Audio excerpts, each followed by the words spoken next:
What's up, creators, influencers, marketers? You are here. This is What the F Social Media. We got Elon, we got Threads, we got X, we got all this stuff to talk about this week. I am Kip Russell. I'm a social media influencer, been in the game since the MySpace days, spend my time on Threads, spend my time on TikTok, trying to master all the channels for you guys. But really, I'm an influencer with nearly 1 million followers. I work at an advertising agency, so I'm sharing all this stuff with my clients. I'm just giving you guys the most important meat, strategies, tactics for you to monetize, for you to grow your accounts, all the other good stuff. This show basically weekly talks about the most important stuff going on in the space.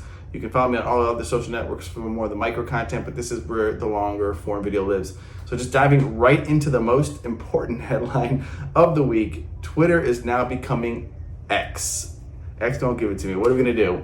Not much of a crazy rollout because pretty much anything Elon tweets or shares becomes major news, as Twitter really is the what I would say, the news hub, cultural sort of starting off point, and it's owned that space for a long time. And I think Elon's made it even more of that recently. So if you don't know what the X app is, so Twitter's gonna be rebranding to X. It's not gonna do the Meta, and then it's got Facebook and Instagram. It's basically gonna call Twitter X or X app. You're gonna be dropping X's or whatever the hell it's gonna be. We'll still be saying tweets, I'm sure, for the next year. But it's basically Elon's vision to make it the everything app, the WeChat of America. If you guys don't understand what that means, in China and Asia, they're much more comfortable using social media sites as their IDs and payment systems. And if you understand where the landscape has been really accelerating to, including a lot of stuff Meta's doing, is that we're going to be doing a lot more in-app stuff in social. We're going to be paying, we're going to be doing all sorts of stuff as regulation sort of allows it, and they sort of test things across countries. So I think, while controversial, gonna be annoying, gonna be blah blah blah, maybe lose some users,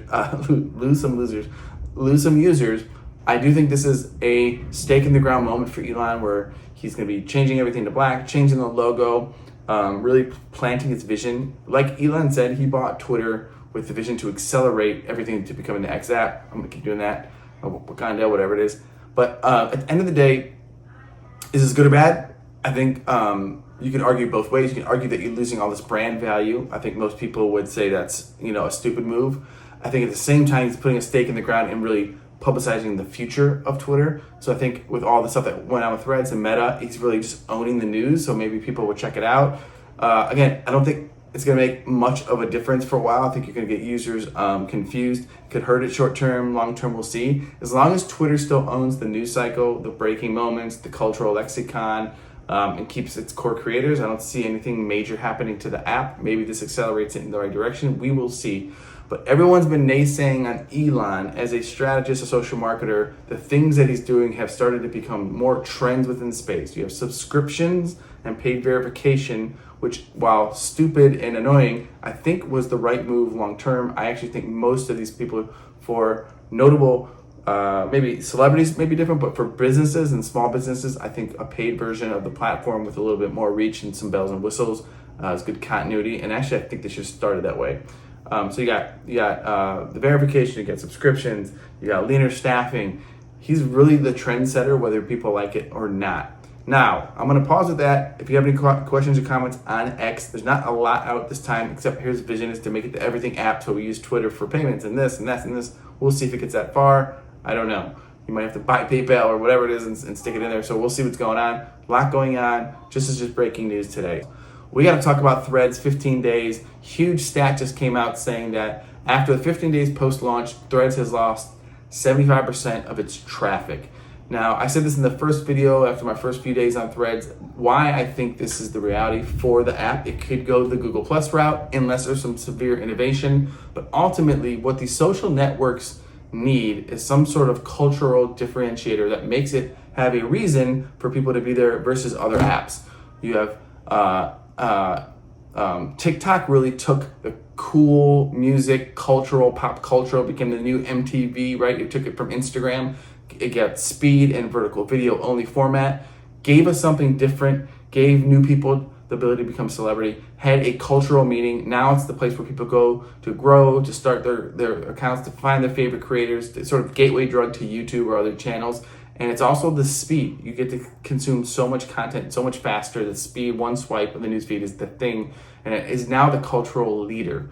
You got Instagram fighting its way back, and Reels is actually doing a good job, but Again, Instagram used to be sort of the photo, friends and family, the people you follow. It's still figuring that out, but you're really noticing that Reels is the play, and it's taking a little bit, I think, a mind share from people that haven't adopted TikTok, maybe spending a little bot more time on Instagram. I'm noticing most of my growth is now coming on that app. Facebook still owns sort of friends and family and news, and sort of has become a little bit of the dumpster fire, but it's really the newspaper of our society, right? The broader local and publications, and it's got things like groups and other aspects that keep people on the platform, and it's still an advertising giant. You got Snapchat for messaging and close friends, et cetera, et cetera. You got the articles there.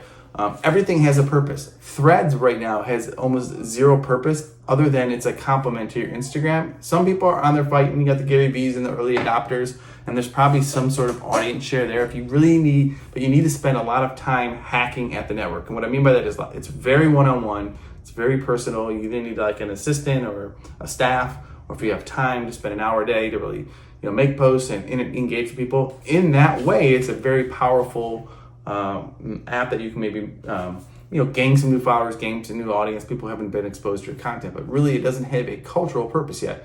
If news breaks, you're not going to Threads, but maybe it will steal that. There hasn't been much of a product roadmap other than I think the greatest growth hack of all time by just extending the audience to your Instagram. Will it have any value to culture beyond that, or will it go the route of Google Plus? It's feeling, kick my camera. It's feeling more the Google Plus route as of now. I do like the interface. I think it's very, it's a beautiful app. It looks good, but again, there's not much value. Like I don't know why I'm going to go to Threads other than to maybe see some of the people that I see on Instagram anyways. So very, very interesting landscape. We got we got Twitter becoming X, we got Threads barely growing, and then a lot going on in space. So if I was you guys, if I'm a creator, if you have the time, I would spend some time on Threads doing the more one-on-one. You can actually build some really good relationships. It is still the early adoption phase. So let's say Threads evolves and things happen. You get that new sort of, you can lay the base. You can be the first mover there. Just like I was on TikTok, I'm at 1 million followers almost on TikTok because I was early. I experimented. I found my niche. I grew. So that can happen on Threads if you just keep experimenting there. If you have the time, or maybe a virtual assistant, or maybe your broader corporation, I would still be posting there because it's just another channel that you can make something happen. Eventually, it'll find a voice, or it won't. So we got to talk about Garyvee's latest YouTube video where he said these are the 3 channels you need to dominate in 2023. I'm going to tell you my opinion on it, and if I agree, that this is what I'm seeing with all our clients. So he said, in order, Facebook fan pages, YouTube Shorts, and then TikTok. His advice is post 4 times a day on all these channels, and then if you've been there for a while and you're seeing some stagnation, start to micro segment your audience. So if you're just trying to, your audience is dads 18 to 44, start to find the niches within that broader audience to make content that speaks to them. If it's the younger dad, make content for the younger dads. If it's middle-aged dads, older dads, you can start to really segment out different types of content. Here's what I would do if I was 18 and I needed to save money to raise my family. Here's what I would do if I'm 44 and I'm nearing retirement, and et cetera. So you can sort of start to micro segment within your broader targeting. So I'm going to show you what I've seen. Facebook fan pages can take, if you're posting long form and reels, a lot more content. You can post up to 20 times a day on this, and you can see some pretty crazy organic numbers, especially if you're providing value. But what Gary's saying is it's back at scale. So it's about volume again. So Facebook fan pages has the volume. We're seeing it with a couple of our influencer clients. I've been experimenting myself. Definitely a place to play. And if you turn your personal profile into a place that you're monetizing, it's probably a little bit less frequency, but they can take some volume as well. So Facebook fan pages, YouTube Shorts, all to me is the most upside of all the networks right now. YouTube is still the behemoth that people sort of maybe didn't understand. All the things that happen to TikTok with shorts. If you're posting a consistent amount of shorts, you're seeing pretty good spurts of growth. Just keep providing value. Remember that it's a search platform still. Understand keywords, all that other good stuff. But huge numbers we're seeing in YouTube Shorts. And then TikTok. TikTok's in this weird phase where it's ads and things are coming in. A lot of the creators that were very successful early, struggling to grow now. People trying to really refigure things out. Some people have mastered it, and then they're stalling. And then I've seen people get so frustrated they just go to Shorts and Instagram Reels, where there's a little bit more consistency in the growth again. So TikTok's at this weird crossroads, like a lot of platforms. 4 or 5 years in, they're kind of like, which way do we go? I just saw some sort of update where they mentioned that they're going to be doing text post, yay, on TikTok. I don't know if the move for a lot of these apps is actually taking steps back and really owning a thing, but like them all, they can keep evolving and keep doing things.